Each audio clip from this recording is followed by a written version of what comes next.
শ্বশুর মশাই, আপনি কেমন আছেন? আরে আছি, এখন মরতে পারলেই বাঁচি। ও, এটাই তো আমাদের কাম্য।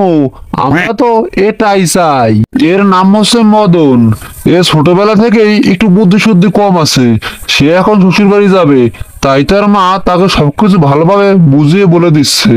শোন বাবা মদন, তোর শ্বশুর একটু অসুস্থ, তাই তুই গিয়ে আগে তোর শ্বশুরের কাছে জানতে চাইবি সে কেমন আছে। তারপর সে হয়তো বলবে আমি ভালো আছি। তারপর তুই বলবি আমরা তো এটাই চাই, এটাই তো আমাদের কাম্য। তারপর তুই তাকে জিজ্ঞেস করবি আপনি কোন ওষুধ খাচ্ছেন। তারপর হয়তো সে কিছু একটা বলবে। তারপর তুই বলবি অতি ভালো ওষুধ, এটি খেলে তাড়াতাড়ি আপনি সুস্থ হয়ে যাবেন। তারপর হয়তো জানতে চাইবি তাকে কোন ডাক্তার চিকিৎসা করছে। তারপর হয়তো সে একটা নাম বলবে। তারপর তুই বলবি অতি ভালো ডাক্তার, তার কথা মেনে চললে আশা করি খুব তাড়াতাড়ি আপনি সুস্থ হয়ে উঠবেন আর হাসি খুশি থাকবি। কেমন? তাহলে এখন যা।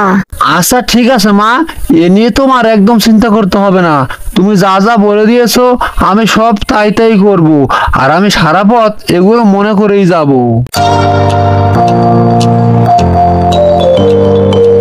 ওহ, খুব রোদ। মা যে যে কথা বলে দিয়েছে খুব ভালো করে সেই কথা বলতে হবে আর হাসি খুশি থাকতে হবে। উহ, খুব সাবধানে।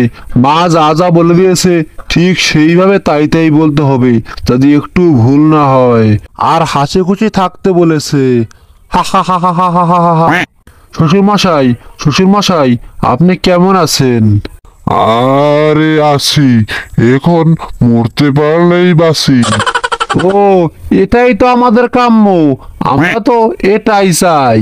তো আপনি কোন ওষুধ খাচ্ছেন? জামাইয়ের কথা শুনে শ্বশুর রেগে গিয়ে বলল, আরে খাচ্ছি ঘোড়ার ডিম। হা হা হা হা হা। ও, খুব ভালো ওষুধ খাচ্ছেন তো। নিয়মিত খেলে আশা করি তাড়াতাড়ি আপনি সুস্থ হয়ে যাবেন। আর কোন ডাক্তার দেখাচ্ছেন আপনি? আরে বেটা মদনারাম, জমকে দেখাচ্ছি।